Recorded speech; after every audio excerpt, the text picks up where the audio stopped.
Hello and welcome to this installment. We're covering Hess's Law today. And the whole idea about Hess's Law, we are looking at the enthalpy of formation of our product with our reactant. Now, a quick review. What is enthalpy? Enthalpy is the total energy in the system.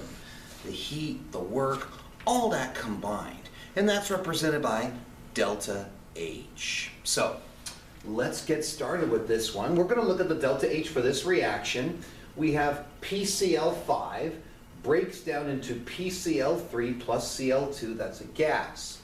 Now they gave us two equations with the enthalpy values, and again, the negative tells us it's going to be heat or energy that's going outward, whereas if it's positive, it's heat or energy that goes inward. So here, we have P4 plus 6Cl2 gets us 4PCl3 with a delta H of negative 2439. Here we have 4PCl5 gets us P4 plus 10Cl2 with a delta H of 3438, positive. Okay, how do we go about finding out the total delta H for this reaction? Well, there's a couple of things that we can do. There's a couple of basic rules in Hess's Law. One, we can flip the equation around to try to match with what we have up here. If we flip the equation around, then the sign will change. Because the idea behind the negative sign, it's not that it's a bad thing, it's just telling us the direction. So if we're going to flip, we have to flip the direction as well. Okay, the other thing about it is that we can multiply it by a factor in order to either increase it or decrease it, depending what we need. So let's take a look at this for a moment. All right, so I'm looking here at P4 plus 6Cl2 gets us 4PCl3. Okay, well the 4PCl3, I see the PCl3 here. I think we're okay. I don't think we're going to need to flip this one around. Now we have 4PCl5. Okay, we got our PCl5 up here. We're on the right track, so I don't think that we're going to need to turn it around either. Now, here comes the tricky part. We have to figure out how does this all balance out in the overall equation. Because remember the idea behind Hess's Law. It is a state function. And the idea behind a state function is here's your start, here's your end.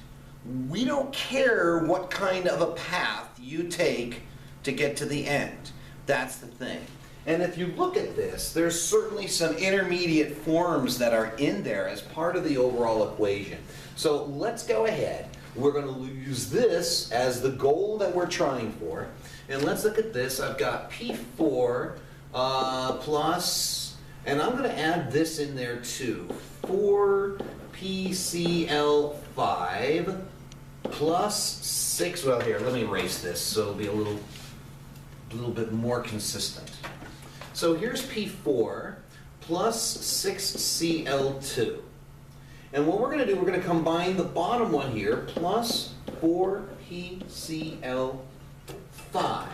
Now we're going to get our arrow out, and then we're going to have our products here, 4PCl3 plus P4 plus 10Cl2. Okay? Kind of a mouthful. Now, let's see what we can do with this. Do we notice anything that's going to be canceling out? Yes, we do. Well, what in the world is going to cancel out? Because remember, we are trying to get the equation down to this. Okay? Well, the P4s are going to cancel each other out because they're on opposite sides of the arrow. No problem. We got that squared away. Now, we also have a 6Cl2 on this side and a 10Cl2 on this side. So that means some of those Cl2s are going to cancel each other out. Okay, well, if all 6 are going to go out of the way, that means 6 of these go out of the way as well. So 10 take away 6 leaves us with 4Cl2. Okay, so now let's bring the equation down here. We got 4PCl5 breaks off into 4 PCl3 plus 4Cl2. Well, we're almost there. We are almost there. Now, notice that we took into account these two delta H's, these enthalpies, and if you notice, we didn't have to flip anything around. So what we can do, we can add those together. Okay, and let's see, 34, 38, take away 24, 39, okay, 9, 9. Okay, so we got 999 kilojoules. As a result, this is the delta H equals 999 kilojoules of energy that it's going to take for this equation to happen. Now, are we finished? No, we're not. Well, why not? Because look at our original equation. This is the original equation we are interested in. This is the delta H value for 4 PCl5 breaking off into 4 PCl3 plus 4 Cl2. What in the world do we do? Well, hey, all of them have 4 in it, right? We can divide the whole thing by 4. Well, you know what? If we divide the whole thing by 4, we are going to get our results. And look what happens. We end up getting 999. But you know what? That's 999 for the 4. We need to divide the 999 and divide that over 4. And that's going to give us the delta H, our total enthalpy for this particular reaction. So 999 divided by 4 gives us a big whopping 249.8 kilojoules.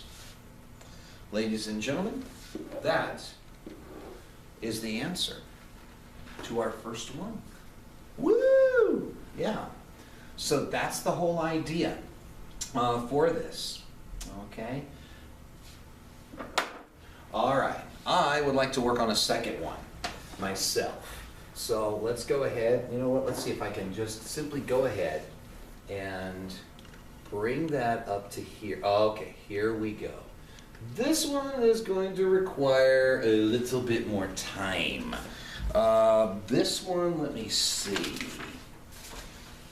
Yeah, this one's going to take some more time, but definitely the results will be worthwhile. Okay, I am going to go ahead and I'm going to stop here for part 1. Okay, I'm going to stop here for part 1, and then we're going to go ahead and do a part 2 because I have a time limit on how much I can put on here. All right, I'll catch you on the flip side.